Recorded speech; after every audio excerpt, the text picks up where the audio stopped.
handful of confetti that came from a neighboring carriage, and which, while it covered Morcerf and his two companions with dust, pricked his neck, and that portion of his face uncovered by his mask like 100 pins, incited him to join in the general combat, in which all the masks around him were engaged.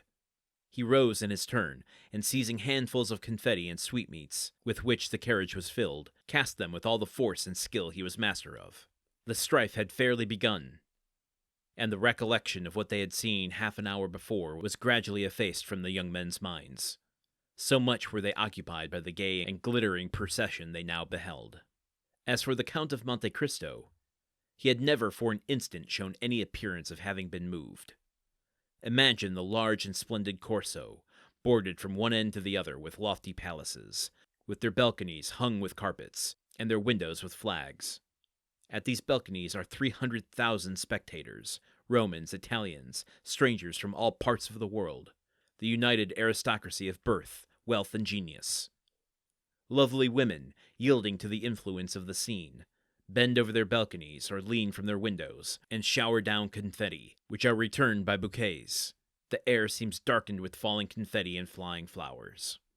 In the streets, the lively crowd is dressed in the most fantastic costumes. Gigantic cabbages walk gravely about. Buffaloes' heads bellow from men's shoulders. Dogs walk on their hind legs. And in the midst of all this a mask is lifted, and, in Callot's Temptation of St. Anthony, a lovely face is exhibited, which we would fain follow, but from which we are separated by troops of fiends. This will give a faint idea of the carnival at Rome. Faint idea indeed, Dumas. We got another shout-out to an author. Let's take a look at the painting, Callot's Temptation of St. Anthony. What's this one all about?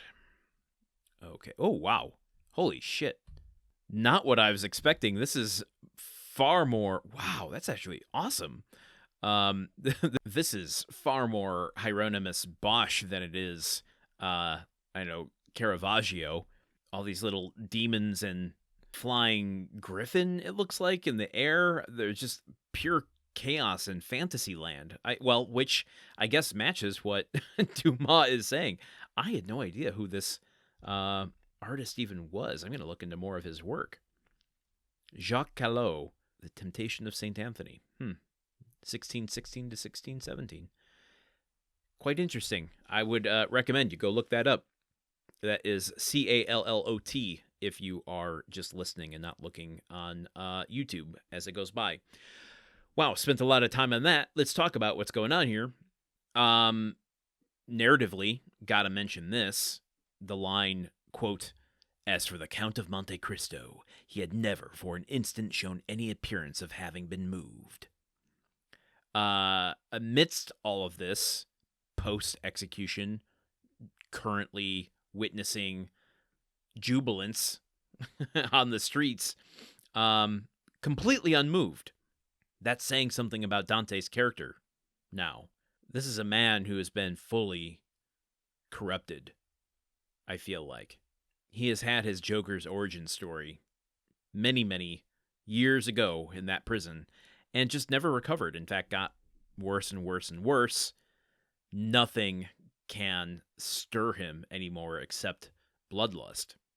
That is sad, and I'm not going to go into that whole philosophical piece again. But do we think that never for an instant shown any appearance of having been moved, does that indicate any kind of boredom?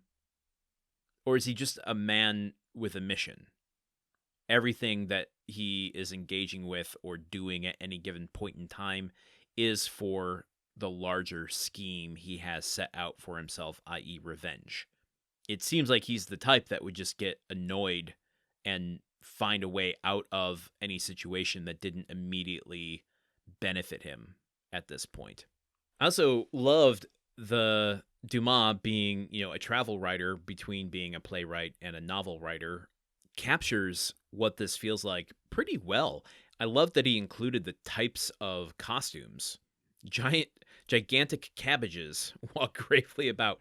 Buffalo heads bellow from men's shoulders. Dogs walk on their hind legs. Honestly, it sounds like any given protest here in America lately.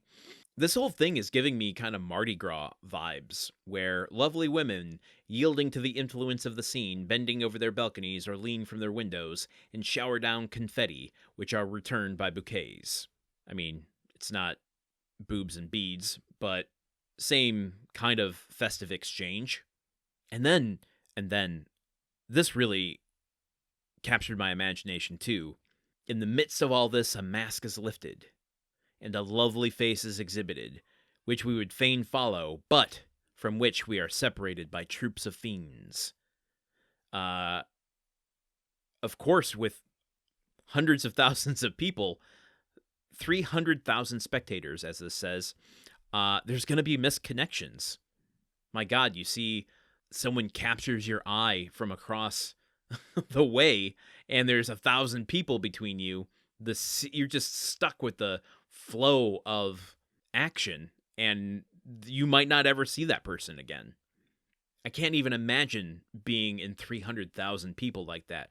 I go to the farmers market here in Madison, Wisconsin, on the Capitol every once in a while, and it's just people walking in a giant circle around the Capitol with the different booths, and it's like ants walking around a magnet or something. You get stuck in this flow and you can't get out of it. Heaven forbid you want to stop and buy something with everyone just kind of brushing by you. You get swept up in it.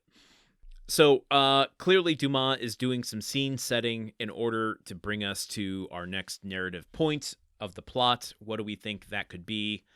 Let's find out. Let's just go into tomorrow's episode, shall we? I'm going to look up more of this Callow art in the meantime. Okay, join me here tomorrow. Goodbye.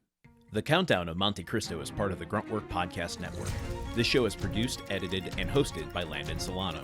The original text of The Count of Monte Cristo by Alexandre Dumas. Theme song by Magic Solo.